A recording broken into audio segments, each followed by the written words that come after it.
हरे कृष्णा। आप सभी का बहुत बहुत स्वागत है हमारे आज के सत्र पे।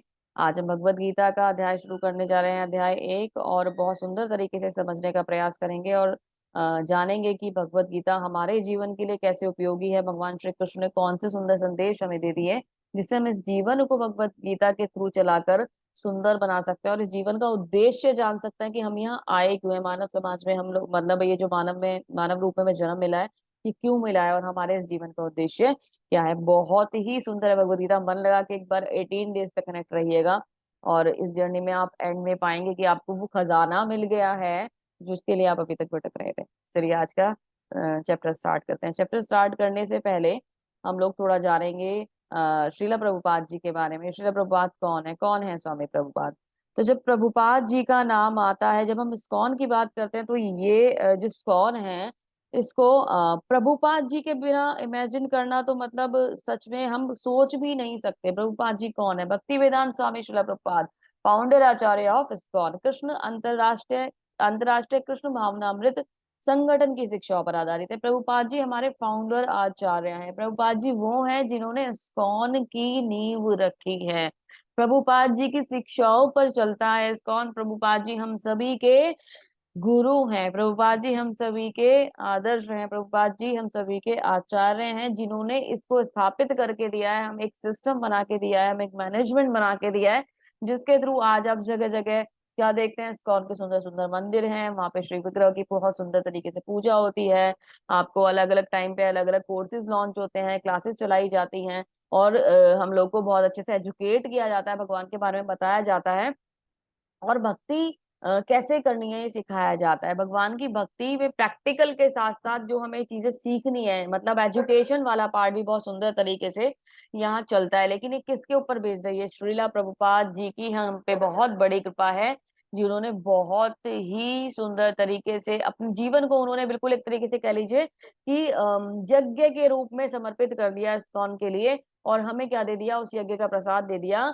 और बहुत सुंदर तरीके से उन्होंने हमारे जीवन को इतना आसान बना दिया कि अब हम जाके उनकी चीजों को सीख कर, कोर्सेज को अटेंड कर कर, इस्कॉन के टेम्पल्स में जाकर चीजों को सीख कर, लर्न करके भक्ति में आ सकते हैं। तो मतलब ये कह लीजिए कि बेस जो है वो शुरू होता है श्रीला प्रभुपाद से, है ना। इस्कॉन जो है वो शुरू होता है श्रीला प्रभुपाद से। इस्कॉन मतलब श्रीला प्रभुपाद के अलावा आप इस्कॉन को इमेजिन कर ही नहीं सकते। तो वो एक रिस्पेक्ट, वो एक आदर, वो एक फीलिंग हमारे मन में होनी चाहिए कि हम अपने जो हमारे गुरु हैं, जो हमारे आचार्य हैं, उनको नमन करते हुए आगे बढ़े।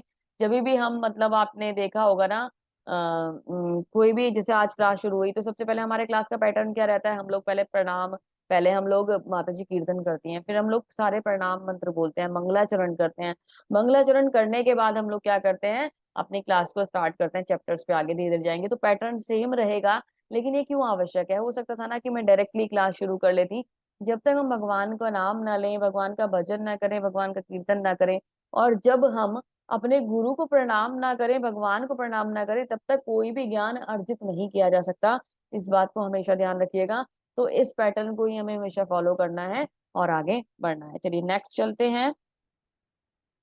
अभी श्रीला प्रभुपाद जी की लाइफ के बारे में जानने को तो इतना कुछ है कि अगर मैं मतलब बताने बैठूं तो मैं तो कोई, मेरी तो कोई मजाल ही नहीं है कि मैं आपको उनके बारे में बता पाऊं। आप कितनी बुक्स पढ़िए, कितनी स्टोरीज पढ़िए, कितनी नॉलेज लीजिए, वो भी कम है जो श्रीला प्रभुपाद जी ने हमें दिया है उसके लिए। लेकिन बेसिक चीजें मैं यहाँ आपको बताऊंगी, छोटी छोटी सी चीजें है ना। उसके बाद आपको इंटरेस्ट आएगा और आप इनके बारे में और जानने का प्रयास कीजिएगा। ठीक है। तो श्रीला प्रभुपाद जी का जो जन्म हुआ था वो एक वैष्णव परिवार में कोलकाता में हुआ था। बहुत छोटी सी एज से करिए, जन्म के साथ ही प्रभुपाद जी को भगवान की भक्ति मिल गई थी। वैष्णव परिवार, बहुत सुंदर परिवार जहाँ पे भगवान की नित्य सेवा होती थी। तो श्रील प्रभुपाद जी बचपन में, मतलब उनके जो माता पिता थे, मतलब माता तो कहा, तो फिर भी एक बार को ये था कि वो चाहती थी कि वो आगे जाएं, एजुकेशन लें और अच्छी जॉब्स में जाएं, है ना। और बहुत अच्छे से सारी चीजें लाइफ सेटल करें। लेकिन प्रभुपाद जी के पिताजी का एक ही लक्ष्य था, और वो लक्ष्य ये था कि वो उनको भक्ति में बहुत आगे लेकर जाएं। तो पिता का जो लक्ष्य था उस पर उन्होंने काम करना शुरू कर दिया था। और प्रभुपाद जी के बचपन से ही उनको सारी एक्टिविटीज में इन्वॉल्व रखते थे। तो प्रभुपाद जी ने बचपन में रथ यात्रा निकाली थी, जगन्नाथ रथ यात्रा। आप सब लोगों ने सुना होगा ना। जगन्नाथ रथ यात्रा में जैसे भगवान जगन्नाथ मंदिर से बाहर आते हैं सुभद्रा माता और बलराम जी के साथ, वैसे ही जगन्नाथ यात्रा प्रभुपाद जी ने अपने बचपन में निकाली थी जब वो 5 साल के थे। अपने पिताजी से बोला, रिक्वेस्ट करी और उन्होंने सारी चीजों का अरेंजमेंट करा और बहुत सुंदर यात्रा निकाली। बताने का उद्देश्य क्या है कि जीवन में भक्ति इस कदर थी कि उन्होंने बचपन से ही सब कुछ सीखना और देखना और एंजॉय करना शुरू कर दिया था। धीरे धीरे बड़े हुए तो उनके एक मित्र थे, उन्होंने उनको बोला कि चलते हैं, एक गुरु महाराज आए हैं, उनसे मिलने के लिए चलते हैं। तो साधु संत तो उनके यहाँ बहुत आते जाते थे। तो प्रभुपाद जी का मन नहीं हुआ जाने का, कि नहीं अभी मैं नहीं जाना चाहता, मेरे यहाँ तो साधु संत आते रहते हैं, मैं दर्शन करता रहता हूँ, बहुत आते हैं। तो वो उनको शायद उस समय कुछ काम था तो वो नहीं जाना चाहते थे। उनके फ्रेंड ने उनको जबरदस्ती बोला और वो बहुत ही जबरदस्ती उनको लेके चले गए। कहाँ? श्रील भक्ति सिद्धांत सरस्वती ठाकुर जी महाराज के पास। ये कौन है? ये है हमारे जो श्रील प्रभुपाद जी हैं उनके गुरु।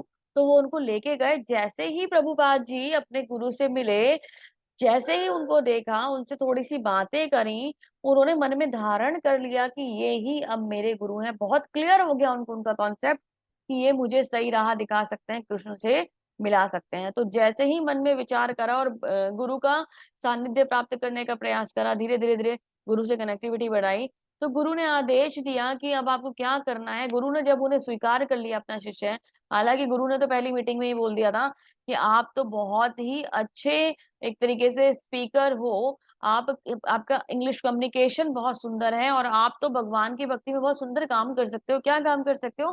कि आप पाश्चात्य देशों में, वेस्टर्न कंट्रीज में जाकर भगवान के नाम का प्रचार कर सकते हो। तो ये बोला, तो बोला, फिर उन्होंने क्या करा, इस बात को जैसे अपने जीवन का मिशन बना लिया और इस उद्देश्य के लिए अपना जीवन लगा दिया कि अभी भगवान के नाम का प्रचार ही करना है। जब ये डिसाइड कर लिया तो अभी सोच तो लिया था, लेकिन सोचते सोचते समय बहुत बीत गया। एज आ गई ऑलमोस्ट 70। 70 की एज में वो यहाँ बहुत कार्य कर रहे थे, लेकिन 70 की एज में जब उनको ये लगा कि अभी तो समय बीत गया है बहुत ज्यादा और पता नहीं कितना ही समय बचा है मेरे जीवन में, मुझे अपने गुरु का उद्देश्य पूरा करना है। तो 70 की एज में जब वो 70 साल के थे, तब वो 1965 में कार्गो शिप से चलकर कहाँ पहुंचे? अमेरिका, यूएस अमेरिका पहुंच गए, है ना। वहां जाके उन्होंने भगवान की भक्ति को स्टार्ट करा पाश्चात्य देशों में। यहाँ तो बहुत ज्यादा पहले से ही चल रहा था, लेकिन पाश्चात्य देशों में यानी वेस्टर्न कंट्रीज में शुरू करा। इतना स्ट्रगल करा कि मैं आपको क्या ही बताऊं। 2 हार्ट अटैक फेस करे प्रभुपाद जी ने इस कार्गो शिप में। कार्गो शिप में आपको सबको पता है कि माल जाता है, सामान जाता है।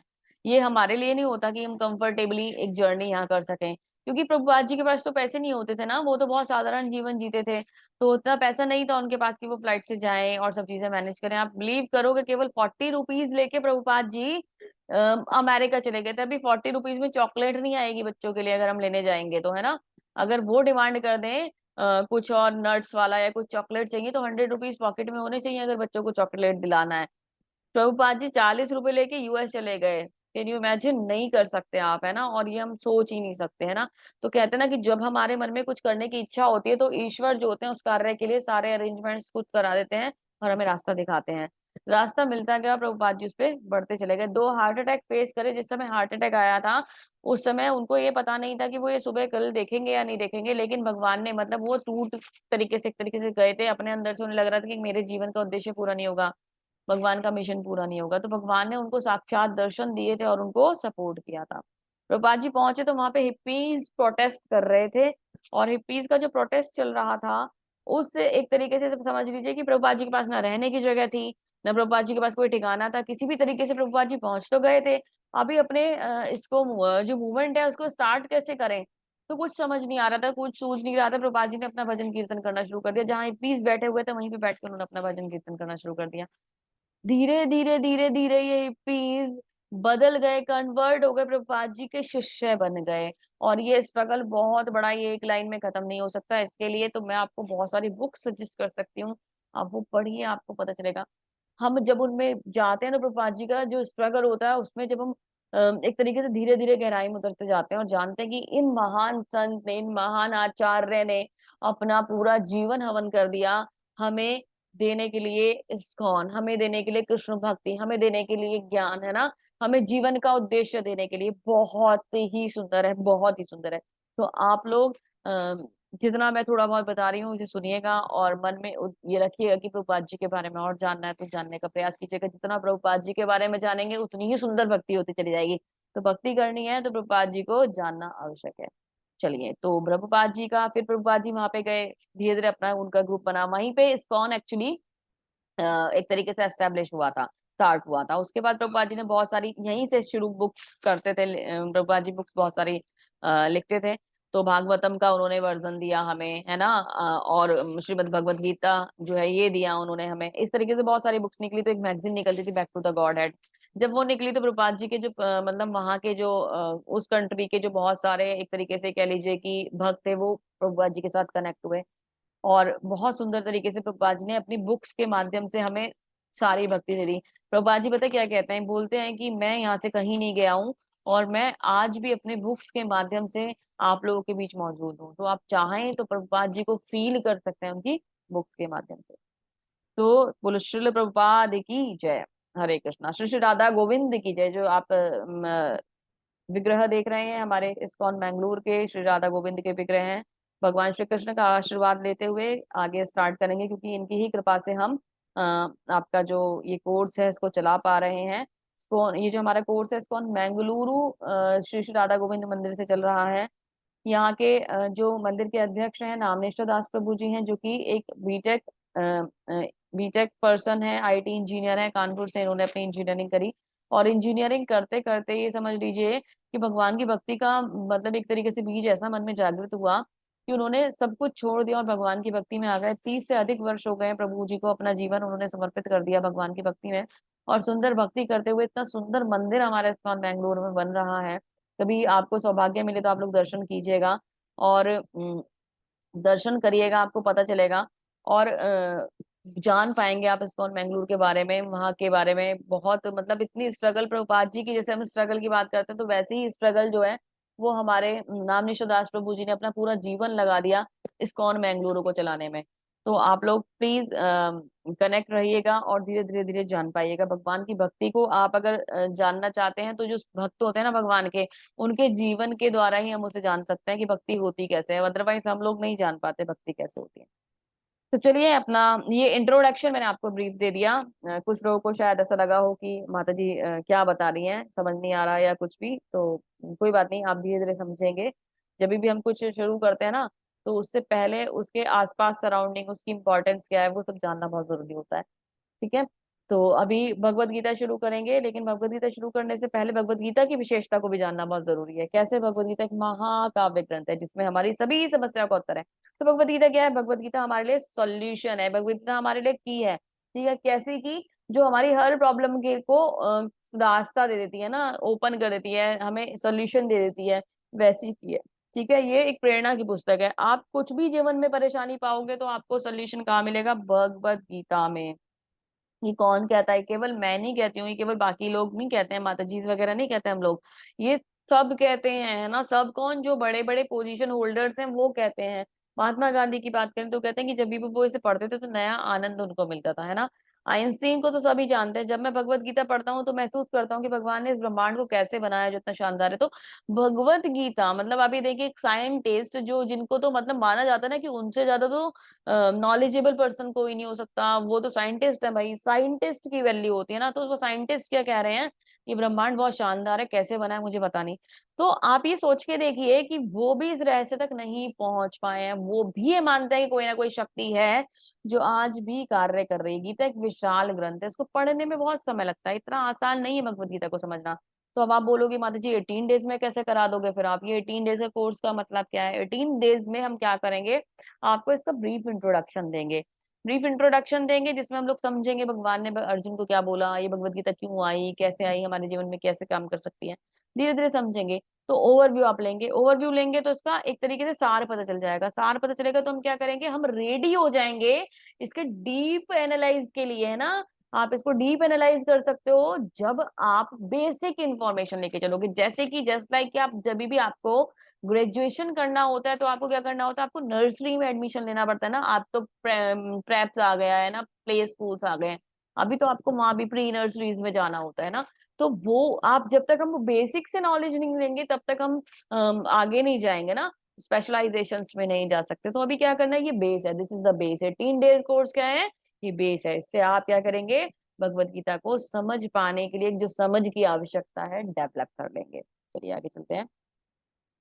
अभी भगवत गीता क्या है, इसे समझने के लिए छोटी सी शब्दों में अगर समझाएं तो ये कृष्ण की माया है, जिसमें भगवत गीता भगवान श्री कृष्ण ने बोली है ना। अगर भगवत मतलब सब कुछ ऐसा ही चलता तो भगवान भगवत गीता नहीं बोल पाते। तो भगवान ने क्या करा, कृष्ण अर्जुन को मोहित कर दिया, अर्जुन को मोहित करके सिचुएशन इस अकॉर्डिंग क्रिएट करा दी कि भगवत गीता यहाँ धरती पर आ जाए, क्योंकि भगवत गीता भगवान को पता था कि भगवत गीता की आवश्यकता हम लोगों को पढ़ने वाली है। हम तुच्छ मनुष्य जो है, हमें पता ही नहीं है कि हमारे को हमारा जीवन कैसे चलाना है। ये जो अभी मनुष्य जन्म मिला है ना, हम इसको खाने पीने सोने घूमने में वेस्ट कर रहे हैं, है ना।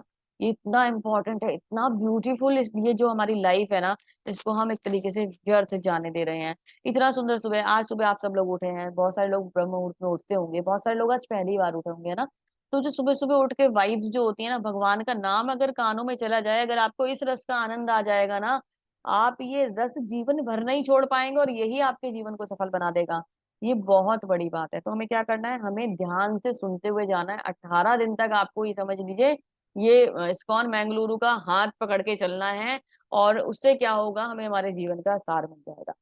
चलिए, तो भगवत गीता के रहस्य की यात्रा को शुरू करते हैं। आप सबका फिर से एक बार स्वागत है। हरे कृष्णा। चलिए, तो भगवत गीता के बारे में जब हम बात करते हैं तो इसका महात्म्य जानना बहुत ही सुंदर है। महात्म्य, इसको जानना बहुत जरूरी है। आदि शंकराचार्य जो है, श्री आदि शंकराचार्य जी द्वारा इसकी महिमा का वर्णन किया गया है। इसको मतलब एक तरीके से कह लीजिए कि भगवत गीता की उनके शब्दों में व्याख्या की दी गई है। और कैसी व्याख्या, कितनी सुंदर व्याख्या है, उसे जानिएगा। गीता शास्त्रमिदं पुण्यम यः पठेत् प्रयतः पुमान् विष्णु पादमवाप्नोति भयशोकादिवर्जिता। भगवत गीता दिव्य साहित्य है। जो इसे ध्यान पूर्वक पढ़ता है और इसके उपदेशों का पालन करता है, वह भगवान विष्णु का आश्रय प्राप्त करता है, जो कि समस्त और चिंताओं से मुक्त है। तो भगवत गीता हमें हमारी सारी चिंताओं से मुक्त कर देती है। गीता अध्ययनशीलस्य प्राणायामं परस्य च नैव सन्ति ही पापानि पूर्व जन्म कृतानि च। यदि कोई भगवत गीता का निष्ठा या गंभीरता से पढ़ता है, तो भगवान की कृपा से उसके सारे पूर्व दुष्कर्मों का फल जो होता है उसका कोई प्रभाव नहीं पड़ता। तो अभी हमारा जो जीवन है, हमें सोचना है ये हमारे संग क्यों हो गया, क्यों हो रहा है ये कैसे हो गया। मैंने तो कुछ गलत भी नहीं करा, मैं तो किसी का बुरा भी नहीं करता, मैंने तो कुछ गलत नहीं करा, मैं तो सबके अच्छाई में रहती हूँ, ये क्यों हो रहा है मेरे साथ। तो हमारे पिछले जन्म के पूर्व जन्म के जो कर्म होते हैं वो हमारे साथ चलते हैं, है ना। और हम लोग कुछ हम आज फेस कर रहे हैं, कुछ हम आगे आने वाले समय में फेस करेंगे। ऐसे ये चलते रहते हैं, बीज रूप में हमारे संग चलते हैं। तो भगवत गीता पढ़ने से क्या लाभ होता है, आपने अगर भगवत गीता को पढ़ लिया और समझ लिया, तो आपके जो जन्मों के कर्म का चक्र है ना, पूर्व जन्मों के कर्मों का चक्र, ये तुरंत से समाप्त हो जाता है। तो बहुत विशेष है।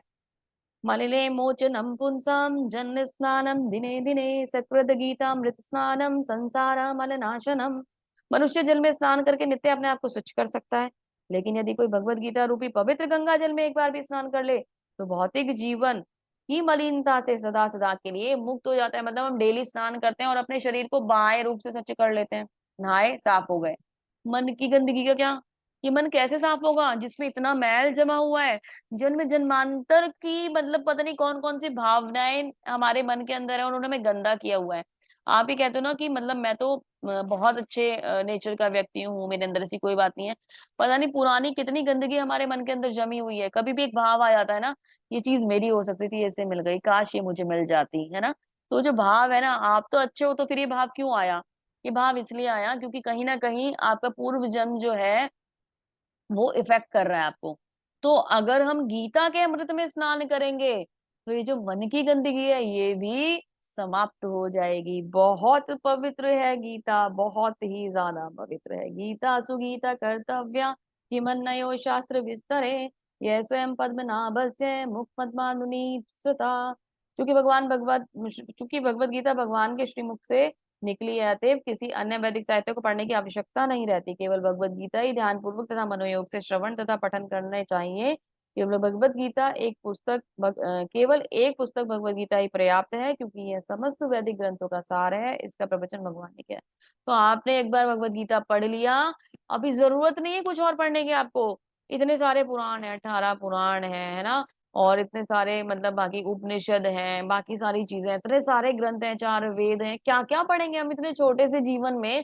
100 साल की आयु आइडेंटिटी एक तरीके से होती थी कि मतलब 100 एक तरीके से कह लीजिए कि स्टैंडर्ड होता था कि 100 ईयर्स मनुष्य का जीवन होता है, जो अब रह नहीं गया है। अभी तो 60s में एवरेज लाइफ आ गई है, और उसके बाद भी ये नहीं पता कि हमें, हमारे तो एक क्षण का नहीं पता कि अभी कल रहेंगे या नहीं रहेंगे, तो आज भी रहेंगे या नहीं रहेंगे नहीं पता ना। तो इतने सारे ग्रंथ कैसे पढ़ पाएंगे हम, हमारे पास समय नहीं है, भौतिकता में इतना लिप्त है हम। आप बोलोगे माता जी हम अपने लिए एजुकेशन हम पूरी करें, हम अपने लिए जॉब सर्च करें, अपनी फैमिली की रिस्पॉन्सिबिलिटीज को निभाएं, या सारे शास्त्र पढ़ें? भगवान ने कहा बच्चों इतना टेंशन लेने की जरूरत नहीं है, आप भगवत गीता पढ़ लो, सारे गीता सारे वेदों का सारे शास्त्रों का सार आपको मिल जाएगा। ठीक है। भारत अमृत सर्वस्यम विष्णु वक्त्राद्विनी सतम गीता गंगोदकम पीत्वा पुनर्जन्म न विद्यते। तो जो गीता के गंगा जल को पी लेता है उसे पुनर्जन्म नहीं लेना पड़ता, वो पुनर्जन्म के चक्र से मुक्त हो जाता है। सर्वोपनिषदों का वो दुग्धा गोपाल नंदना पार्थो वत्स सुंदी भोक्ता दुग्धम गीता अमृतम महत। गीतोपनिषद भगवत गीता जो समस्त उपनिषदों का सार है, गाय के तुल्य है, और ग्वाल बाल के रूप में विख्यात भगवान श्री कृष्ण इस गाय को दूर है, मतलब उसका दूध निकाल रहे हैं। अर्जुन बछड़े के समान है, और शुद्ध भक्त भगवत गीता के अमृत के दूध का पान कर रहे हैं। तो भगवान तो भगवत गीता को एक गाय मानते हुए उसका दूध निकाल रहे हैं, और अमृत किस किस को मिल रहा है? अर्जुन को और हमें। तो अर्जुन के माध्यम से भगवान गीता का अमृत हम लोगों को दे रहे हैं, है ना। तो हमें क्या करना है, इस गीता के अमृत को आजीवन अपने जीवन में बना के रखना है, इस अमृत को चखते रहना है, इसका स्वाद ऐसा लगा लेना है अपनी जीवा को कि ये हमसे कभी ना छूटे। अगर भगवत गीता को पकड़ लिया तो जिंदगी की सारी समस्याओं को छोड़ दोगे, सारी टेंशन्स चली जाएंगी। आप कुछ भी सोचोगे ना, सोचने से पहले भगवान सब कुछ पूरा कर देंगे आपके लिए, इतनी पावर है भगवत गीता में, सच बता रही हूँ, विश्वास करके देखेगा आप। एकम शास्त्रम देवकी पुत्रम गीतम एको देवो देवकी पुत्र एवा एको मंत्रस्य नामानि यानि कर्म कर्माप्य एकम तदस्य देवस्य सेवा। आज के युग में लोग एक शास्त्र, एक ईश्वर, एक धर्म तथा एक वृत्ति के लिए अत्यंत उत्सुक हैं, अतएव सारे विश्व के लिए केवल एक शास्त्र भगवत गीता हो, सारे विश्व के लिए एक ही ईश्वर हो, देव की पुत्र श्री कृष्ण, एक ही मंत्र हो, एक ही प्रार्थना हो, उसके नाम का कीर्तन, हरे कृष्ण कृष्ण कृष्ण हरे हरे, हरे राम राम राम हरे हरे, और एक ही काम हो, भगवान की सेवा। और भगवान की सेवा जिनके जीवन का उद्देश्य बन जाएगा, उनका जीवन यही मंगल हो जाएगा, कोई टेंशन ही नहीं है, बहुत सुंदर हो जाएगा हमारा जीवन, है ना। जीवन का उद्देश्य ही भगवान की भक्ति है एक्चुअली, हम जानते नहीं, हम भटके हुए हैं। ठीक है। तो आज का अपना अध्याय इस गीता के महात्म्य को सुनने के बाद शुरू करते हैं, जो आदि शंकराचार्य जी ने हमें दिया है। इसको सुन के हमें गीता की महत्वता का के बारे में पता चला है। तो भी गीता को लाइटली नहीं लेने का ना। अभी क्या कि अभी हमें समझना है, भगवत गीता को और सुंदर तरीके से समझना है, बहुत विशेष है, जिसे सुनने मात्र से आपके जीवन के सारे कष्ट खत्म हो जाते हैं। विशेष भगवत गीता की तो महिमा ही अपार है। तो भगवान श्री कृष्ण को प्रणाम करेंगे, श्री प्रभुपाद जी को प्रणाम करेंगे, और आगे बढ़ेंगे अर्जुन विसर्ग योग या अर्जुन विषाद योग अध्याय 1। ठीक है। देखते हैं क्या सुंदर रहस्य है इस अध्याय के अंदर। बहुत बार सुना, बहुत बार समझा, आज एक बार इस्कॉन की दृष्टि से समझ के देखिए भगवत गीता को, कैसे हमारे आचार्य ने समझाया। तो धृतराष्ट्र वाचा, धृतराष्ट्र फर्स्ट कैरेक्टर है इसमें, एक्चुअली सारा इंट्रोडक्शन है, तो बहुत लाइट चैप्टर है, टेंशन ज्यादा नहीं है इस चैप्टर में। टेंशन अर्जुन को है, हमें नहीं लेनी, हमें समझते हुए चलना है। तो क्या ये जो फर्स्ट चैप्टर है अर्जुन का दुख एक तरीके से प्रकट करने वाला चैप्टर है, लेकिन यहाँ इस चैप्टर में सभी टेंशन में बैठे हैं। भगवत गीता हमारी टेंशन रिलीज करती है, लेकिन इनकी टेंशन से शुरू होती है। तो कैसे कि धृतराष्ट्र वाचा, धृतराष्ट्र कौन है भाई, सब जानते हैं। धृतराष्ट्र वो पर्सन है जिसने महाभारत करा दी। पूरे भगवत गीता में 700 श्लोकास हैं, 700 श्लोकास में से धृतराष्ट्र का केवल एक श्लोका है, और इस एक श्लोक, ये जो एक श्लोका है यही जड़ है महाभारत की, है ना। इस व्यक्ति ने अपनी मानसिकता को अपने बच्चों के अंदर डाल दिया, और वो मानसिकता उनके अंदर उतनी ज्यादा डेवलप कर दी, उतनी ज्यादा डेवलप कर दी कि महाभारत का युद्ध हो गया। क्योंकि सिर्फ और सिर्फ किसकी इच्छा थी, सिर्फ और सिर्फ धृतराष्ट्र की इच्छा थी। धृतराष्ट्र चाहता था कि उसका लालच जो था ना वो जा नहीं रहा था, तो इस व्यक्ति ने महाभारत करा दिया। तो अब ये सोच के देखना, जो मेंटेलिटी होती है उसका कितना बड़ा इफेक्ट होता है कि एक व्यक्ति महाभारत करा सकता है। तो हमें बहुत सतर्क रहना होता है जीवन में। चलिए जानते हैं क्या कहते हैं धृतराष्ट्र। धर्म क्षेत्रे कुरुक्षेत्रे समवेता युयुत्सव मामका पांडवाश्चैव किम मामका पांडवाश्चैव किम अकुर्वत संजय। धृतराष्ट्र ने कहा, हे संजय, धर्म भूमि कुरुक्षेत्र में युद्ध की इच्छा से एकत्र हुए मेरे तथा पांडु के पुत्रों ने क्या किया। अभी धृतराष्ट्र से पूछो कि जब आपने उन्हें युद्ध करने के लिए भेज दिया तो भाई वो युद्ध करेंगे, लेकिन धृतराष्ट्र टेंशन में है। अभी धृतराष्ट्र टेंशन में क्यों है? टेंशन में इसलिए धर्म क्षेत्र कुरुक्षेत्र, तो जो ये युद्ध जहां होने वाला है कुरुक्षेत्र में होने वाला है, वो कुरुक्षेत्र जो है वो धर्म का स्थान है। इतना पवित्र स्थान है कि जो देवी देवता है ना वो भी यहाँ आने के, यहाँ दर्शन करने के, भगवान की जो ये एक तरीके से स्थल है इसको स्पर्श करने के, इसको देखने के, इसको दर्शन करने के लिए एक तरीके से कह लीजिए वेटिंग में रहते हैं कि वो भी ये चाहते हैं कि इस पवित्र स्थान के दर्शन कर पाए। तीर्थों में सबसे बड़ा तीर्थ माना जाता है कुरुक्षेत्र, जहाँ भगवान उस समय तो साक्षात ही खड़े हुए थे, अभी भी भगवान मौजूद है लेकिन तब तो बिल्कुल साक्षात आप देख सकते थे भगवान को। उसको टेंशन ये थी इतने पवित्र स्थान पे अगर युद्ध हो रहा है तो कहीं ऐसा ना हो जाए जो मेरे बच्चे हैं इनका मन जो है धर्म के अच्छे प्रभाव से परिवर्तित हो जाए और ये युद्ध करने से मना ना कर दे। क्योंकि पांडव जो थे वो तो पहले ही बहुत ज्यादा पवित्र थे, है ना, पुण्य आत्मा थे और साक्षात भगवान उनके साथ खड़े हुए थे। तो धर्म का इफेक्ट किस पे पड़ने वाला था? पांडवों पे तो पड़ने वाला था, लेकिन वो क्षेत्र ऐसा था कि उसका इफेक्ट किस पे पड़ने वाला था, पड़ सकता था। इसको डर ये था कि मेरे बच्चे जो हैं वो युद्ध करने से मना ना कर दें। लेकिन ये नहीं जानता था कि वहां धर्म क्षेत्र में जो युद्ध होने वाला है वो भगवान की मर्जी से ही हो रहा है, और जो उसका पुत्र है वो ऐसे वहां से उखाड़ के फेंक दिया जाएगा जैसे ना चावल के धान के खेत में से ना जो अनवांटेड ग्रास होती है ना, अवांछनीय पौधे होते हैं ना, जैसे जैसे खरपतवार बोलते हैं ना, वीड्स बोलते हैं। जब हमारे गार्डनिंग अगर आप करते हो तो छोटे छोटे छोटे वो छोटे मोटे पौधे पौधे उग जाते हैं ना जो हमारे मेन प्लांट को खराब करते हैं, तो आप उन्हें निकालते हो, है ना, आप उसको केयर करते हो। वैसे ही अर्जुन ये है, दुर्योधन है, ये एक तरीके से वीड है, अनवांटेड प्लांट है, खरपतवार है, इसको उखाड़ के फेंकना ही है क्योंकि इसकी आवश्यकता नहीं। धर्म की जो खेती हो रही है वहां पे ऐसे अधर्मी का क्या जरूरत है? कोई जरूरत नहीं है, तो इसको उखाड़ के फेंकने वाले हैं। इसको डर ये लग रहा है कि कहीं ऐसा ना हो कि युद्ध करने से मना कर दे। उसको रिजल्ट की टेंशन नहीं है कि मेरा पुत्र हार जाएगा, उसको तो टेंशन ये हो रही है कि कहीं ऐसा ना हो कि वो मना ही कर दे, हार और जीत तो भूल ही जाओ, वो मना ना कर दे, वो ये टेंशन लेके बैठा हुआ है। तो ये टेंशन और ये इंटेंशन ने महाभारत करा दिया। ये इंट्रोडक्शन जन्म से अंधा था ना धृतराष्ट्र तो, लेकिन कहते ना आध्यात्मिक दृष्टि से भी अंधा था। उसको पता ही नहीं था भगवान कौन है और ये चल क्या रहा है ना। और अगर वो अंधा नहीं हो तो महाभारत ही नहीं होती। जैसे वो अंधा था उसने अपने पुत्रों को भी अंधा बना दिया, केवल भौतिकता में लिप्त कर दिया और भौतिकता में ही आगे बढ़ाया। महाभारत में वर्णित धृतराष्ट्र और संजय की वार्ता इस महान दर्शन के मूल सिद्धांत का कार्य करती है। माना जाता है कि इस दर्शन की प्रस्तुति कुरुक्षेत्र के युद्ध स्थल से हुई है, जो वैदिक युग में पवित्र तीर्थ स्थल रहा है। इसका प्रवचन भगवान द्वारा मानव जाति के पथ प्रदर्शन हेतु तब किया गया जब वो इस लोक में उपस्थित थे। तो मैंने आपको बताया भगवान ने स्वयं भगवत गीता बोली है, कुरुक्षेत्र से बोली है, जो पवित्र स्थान है, हमारे कल्याण के लिए बोली है। क्योंकि भगवान जानते थे जैसा आज ये धृतराष्ट्र बैठा है ऐसे ही सारे धृतराष्ट्र हम सब बैठे होंगे। एक समय ऐसा आएगा कि हमारे अंदर धृतराष्ट्र बैठा होगा, है ना, और हम क्या कर रहे होंगे, हम अंधे हो जाएंगे, हमें धर्म के बारे में कुछ ध्यान ही नहीं रहेगा। तो भगवान ने क्या करा, भगवान हमेशा तो इस धराधाम पे नहीं रहने वाले। अभी भगवान ने तो लीला करने के लिए आए थे, चले जाएंगे। तो जब भगवान चले जाएंगे तो इस सृष्टि का क्या होगा, इस पृथ्वी का क्या होगा, यहाँ के लोगों का क्या होगा? तो भगवान ने भगवत गीता का अवतरण कर दिया। ठीक है। संजय ने कहा, हे राजन, पांडु के द्वारा सेना की व्यूह देखकर राजा दुर्योधन अपने गुरु के पास गया और ये शब्द कहे। तो अभी संजय समझ गया कि राजा ना परेशान हो रहा है, तो उसने क्या करा, राजा को ढांढस बंधाने के लिए उनके जो पुत्र है दुर्योधन, जो अभी राजा बना नहीं है, उसको राजा कह के पुकारा, कह दिया कि राजा आप परेशान मत हो, आपका जो बेटा राजा दुर्योधन है ना वो अपने गुरु के पास गया, अपने गुरु के पास जाके कुछ बोल रहा है। क्या बोल रहा है? हे आचार्य, पांडु पुत्रों की विशाल सेना को देखो, जिसके आपके बुद्धिमान शिष्य द्रुपद के पुत्र ने इतने कौशल से समझ व्यवस्थित करा है। तो राजा दुर्योधन जो राजा बना नहीं है, अपने गुरु जो होते हैं ना हमेशा पूजनीय होते हैं, उन गुरु को एक तरीके से कहते हैं टीज कर रहा है, कमेंट मार रहा है, कहते देख लो, तुमने ही सिखाया था इस धृष्टद्युम्न को। कौन है धृष्टद्युम्न? द्रौपदी का भाई, द्रौपदी के पिता थे द्रुपद। द्रुपद और जो ये थे आपके द्रोणाचार्य, इन दोनों की कुछ राजनीतिक उलझन थी, झगड़ा था, उनकी साइड से ही मेनली था।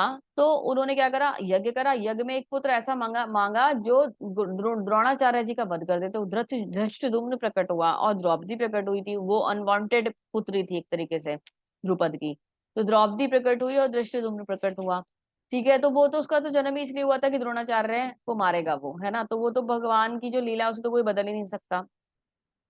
लेकिन जब उसको शिक्षा के लिए द्रोणाचार्य जी के पास सौंपा गया तो उन्होंने उसको वैसे ही शिक्षा दी जैसे वो अपने किसी और शिष्य को देते थे, जैसे वो अर्जुन को देते थे। उन्होंने कभी भी अपने मन में ये नहीं रखा कि मैं जो ये धृष्टद्युम्न है ना, ये मेरी मृत्यु का कारण है और मैं इसको सारी शिक्षाएं ना दूं। उन्होंने सारे रहस्य समझाए। तो उसी रहस्य, उसी उनकी जो ईमानदारी थी टीचिंग के प्रति, उनकी जो अपने प्रोफेशन के प्रति ईमानदारी थी, उसके ऊपर कमेंट कर रहा है इस समय कौन? ये दुर्योधन। क्या कह रहा है? देख लो, आपने ही सिखाया था इसे। अभी देखो, ये हमारे लिए चक्रव्यूह बना के खड़ा हो गया है। व्यू बना के, एक्चुअली चक्रव्यूह तो एक स्पेशलाइजेशन है।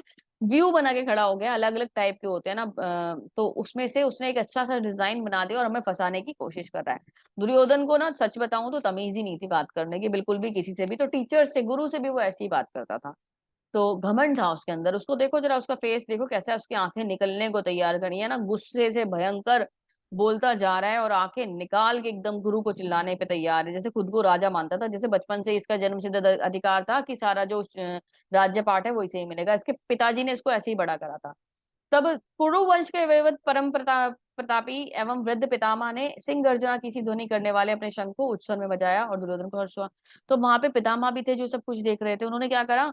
उन्होंने बात को डाइवर्ट करने के लिए शंख बजा दिया। उन्हें लगा कि ये जो मेरा पोता है ना, ये खुश हो जाएगा। अभी पितामह जो थे वो इनकी साइड से, क्योंकि उन्होंने तो प्रतिज्ञा ले रखी थी कि मैं जो ये हस्तिनापुर है इसको कभी नहीं छोड़ूंगा, इसके सिंहासन के प्रति वफादार रहूंगा। तो वो क्या कर रहे थे? वो अपनी वफादारी निभा रहे थे। भगवान सामने खड़े थे, ना चाहते हुए भी वफादारी सिंहासन के साथ निभा रहे थे। तो उन्होंने इसके लिए शंख बजा दिया। अब बजाया तो उसको प्रसन्न करने के लिए, लेकिन वहां तो अनाउंसमेंट हो गया। पहले शंख बजने से अनाउंसमेंट हो जाते थे युद्ध शुरू होने वाला है। तो वह अनाउंसमेंट हो गया भाई, अब युद्ध शुरू होने वाला है। जैसे ही इन्होंने शंख बजाए, वैसे ही दूसरी साइड से भी शंख बज गए। कैसे? दूसरी ओर से श्वेत घोड़ों द्वारा खींचे जाने वाले विशाल रथ पर आसीन कृष्ण तथा अर्जुन ने अपने अपने दिव्य शंख को बजाया। तो भगवान श्री कृष्ण के शंख का नाम है पंचजन्य।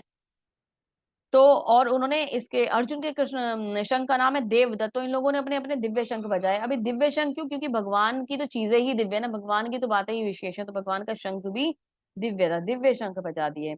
उस समय हनुमान जी से अंकित ध्वजा लगे रथ पर आसीन पांडुपुत्र अर्जुन तथा अर्जुन धनुष उठाकर तीर चलाने के लिए उद्यत हुआ। हे राजन, धृतराष्ट्र के पुत्रों को व्यू में खड़ा देखकर अर्जुन ने श्री कृष्ण से ये शब्द कहे। अभी शंख बज गए, युद्ध शुरू होने की घोषणा हो गई। अर्जुन ने अपना बाण तीर उठा लिए, है ना, और युद्ध के लिए मतलब एक तरीके से तैयार हो गया। जैसे कह लीजिए कि एक जो है ना, एक सिपाही, जो एक सोल्जर है, वो गन को लोड करके रेडी हो गया है आगे खड़े हुए दुश्मन को मारने के लिए। और उस समय पे पलट के कहता, नहीं मुझे घर की याद आ रही है। वो वाला सिचुएशन हो गई अर्जुन की। और उसने कुछ बोला, क्या बोला? हे अर्जुन, अर्जुन ने कहा, हे अच्युत, कृपा करके मेरा रथ जो है वो दोनों सेनाओं के बीच में ले चलिए। यहाँ युद्ध की अभिलाषा रखने वालों को और शास्त्र की इस महान परीक्षा, शस्त्र की इस महान परीक्षा में जिन्होंने मुझसे संघर्ष करना है, मैं उन्हें देख सकूं। अभी कहता है, प्रभु अभी ठीक है, युद्ध तो करना ही है ना, लेकिन मैं पहले एक बार इन्हें देखना चाहता हूँ कौन कौन मुझसे युद्ध करना चाहता है। अरे भाई, तुम्हें पता था कौन युद्ध करना चाहता है, अभी तुम क्या देखना चाहते हो?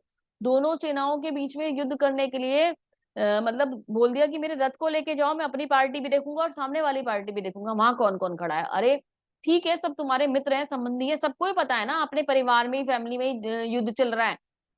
तो तुम्हारे सब पहचान के ही लोग होंगे, उनको देख के क्या करोगे? अभी तो मैं थोड़ा सा मोह में आया हूँ, उन्हें देख के मैं और ज्यादा मोह में आ जाऊंगा, और ज्यादा व्यथित होऊंगा, और ज्यादा परेशान होऊंगा, और फिर मेरा मोह और बढ़ जाएगा। ये कौन कर रहा है? ये अर्जुन नहीं कर रहा है, भगवान की लीला कर रही है। क्योंकि अर्जुन को तो भगवान को मोह में डालना था ना, तो भगवान ये करा रहे हैं।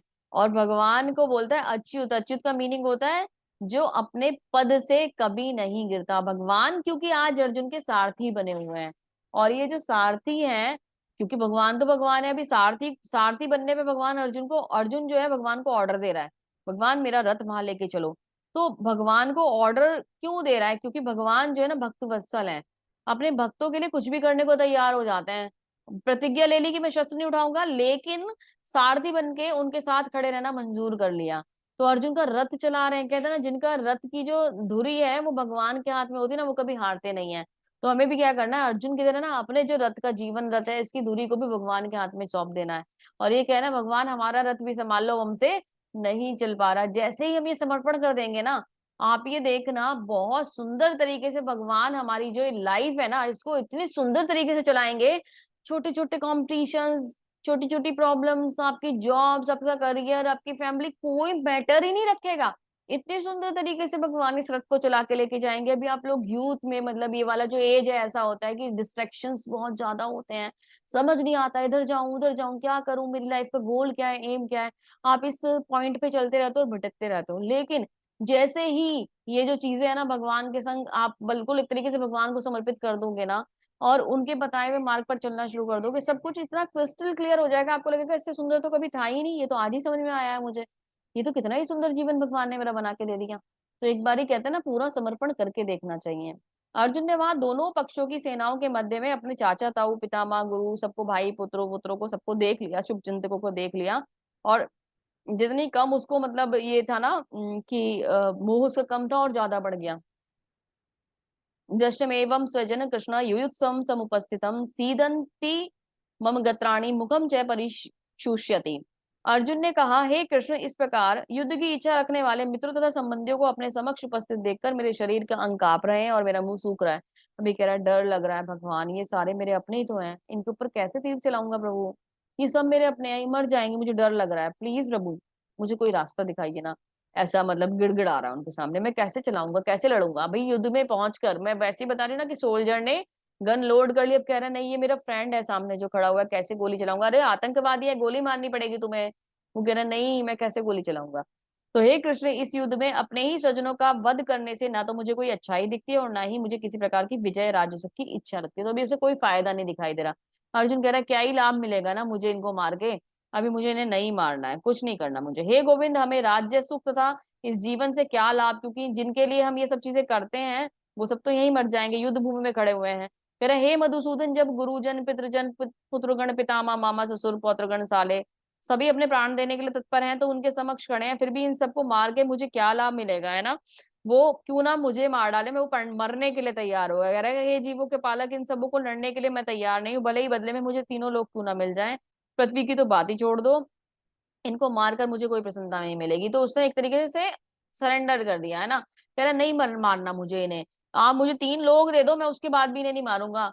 क्यों नहीं मारना चाहता, क्योंकि जब हम कोई चीज अचीव करते हैं ना, तो उसे अचीव करने के बाद हम उसको शो ऑफ करते हैं। शो ऑफ किनके संग करते हैं, जो हमारे अपने होते हैं। आप कोई छोटा सा फोन खरीद के लाओ, बड़ा सा फोन खरीद लाओ, चलो छोटा सा मत खरीदो, आप लैपटॉप लेके आओ, अपनी बाइक लो, अपनी कार लो, अपना घर लो, है ना, आपको बहुत अच्छी जॉब मिल जाए, आपको मतलब और भी कुछ अच्छा जो आपको लगता है कि इंपॉर्टेंट आपके लिए हो जाए, तो आप क्या करोगे, उसको करने के बाद अपने फ्रेंड्स के संग, फैमिली के संग आप उसको सेलिब्रेट करते हो, आप उसे दिखाते हो, देखो मैंने ये अचीव किया है। आपको कोई बहुत अच्छी रैंक मिल जाए, आपको कोई कहीं बहुत अच्छा जॉब मिल जाए, तो आप उसको सेलिब्रेट करते हो लोगों के संग, है ना।